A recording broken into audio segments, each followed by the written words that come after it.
Hi guys! Nagluto ako guys ng Sinan Thomas para ulam namin sa hapunan. At ang gulay namin ay papakuluan ko pa yung botsoy. Ayan.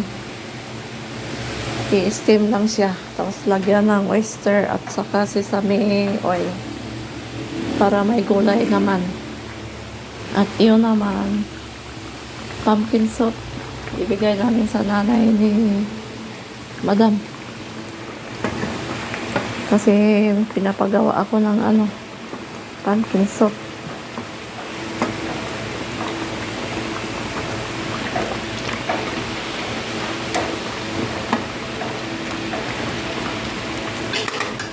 Titikman ko na guys kung anong lasa.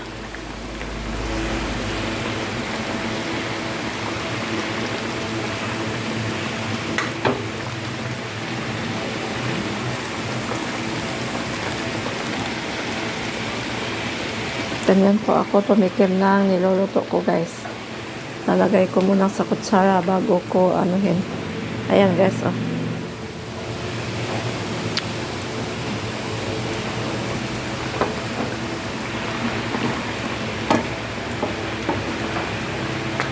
Medyo malambot na ang karne.